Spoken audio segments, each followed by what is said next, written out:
امریکہ، برطانیہ اور یمن کے حوثیوں کے درمیان جاری لڑائی شدت اختیار کرنے لگی۔ امریکہ اور برطانیہ کی جانب سے یمن پر مزید فضائی حملے کیے گئے۔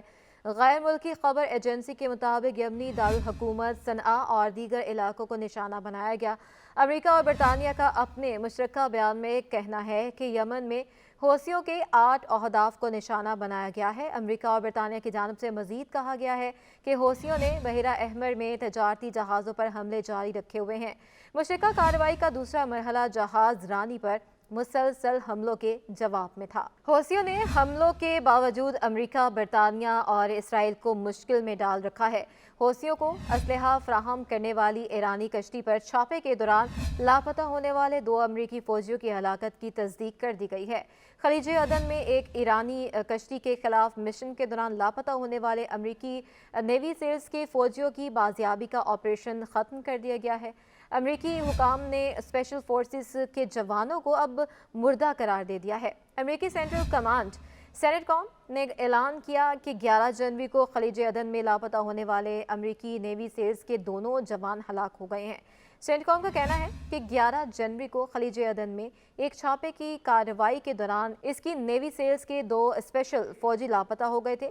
سینٹرل کمانڈ کا کہنا ہے کہ امریکہ، جاپان اور اسپین کی جنگی طیاروں اور بحری جنگی جہازوں نے یمن اور صومالیہ کے درمیان خلیج عدن کے ایک وسیع تر علاقے میں مسلسل تلاشی مہم شروع کیے رکھی ہے۔ سینٹرل کمانڈ نے کہا کہ متاثرہ خاندانوں کے احترام کے پیش نظر فی الوقت مزید معلومات جاری نہیں کی جائیں گی۔ ہلاک شدہ دونوں جوانوں کا تعلق امریکی نیوی سیلز کی ٹیم سے ہے اور وہ ٹیم ایسی ہے جس نے ایک چھوٹی کشتی کی تلاش لی تھی جس میں امریکی فوج کے مطابق ایرانی میزائل کے بعد پرزے ملے تھے، اور یہ کشتی یمن میں حوثی باغیوں کے لیے ساز و سامان لے کر جا رہی تھی۔ سینٹرل کمانڈ اس حوالے سے اپنے ایک بیان میں انہوں نے کہا، 11 جنوری 2024 کو کشتی کے جھنڈے کی توثیق کرتے ہوئے U S central navy forces نے رات کے وقت ایک کشتی کو قبضے میں لیا جو بین الاقوامی مرچنٹلا شپنگ کے خلاف حوثیوں کے جاری حملوں کی مہم کی ایک حصے کے طور پر یمن میں حوثی افواج کو کمک سپلائی کرنے کے لیے ایران سے جدید مہلک امداد کی غیر قانونی نقل و حمل میں ملوث تھی۔ امریکی فوج نے اس چھاپے کی کارروائی میں حاصل کیے گئے ساز و سامان کو نومبر 2023 میں تجارتی بحری جہازوں کے خلاف حوثیوں کے حملوں کے آغاز کے بعد سے ایران کی جانب سے حوثیوں کو فراہم کردہ مہلک جدید روایتی ہتھیاروں کو ضبط کرنے کا پہلا واقعہ قرار دیا تھا۔ دوسری جانب حوثیوں کی جانب سے فلسطینیوں کی حمایت میں مال بردار جہازوں پر حملوں سے اس گروہ کو یمن کے اندر سیاسی فائدہ پہنچ رہا ہے۔ حوثی ان حملوں کے ذریعے بین الاقوامی برادری کو خود سے ڈیل کرنے پر مجبور کر رہے ہیں۔ یمن کے حوثی ملیشیا اور بحیرہ احمر میں امریکہ کی زیر قیادت بحری فوجی اتحاد کے درمیان حالیہ کشیدگی کئی طریقوں سے ایرانی حمایت یافتہ حوثیوں کے مفاد میں ہے۔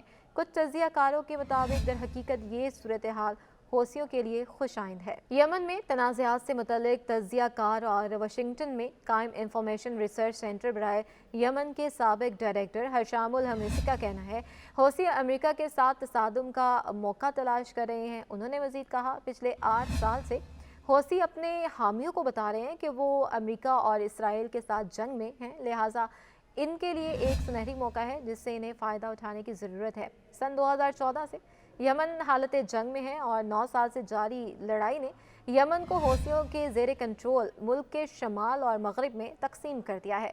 حوثیوں کے زیر کنٹرول علاقوں میں آبنائے باب المندب بھی شامل ہیں جو بحیرہ احمر میں جہاز رانی کے لیے ایک اہم ترین سمندری گزرگاہ ہے۔ یمن کے جنوب میں بین الاقوامی طور پر تسلیم شدہ حکومت اور اس کے اتحادیوں کا کنٹرول ہے، جبکہ مشرق میں مقامی قبائل کا غلبہ ہے۔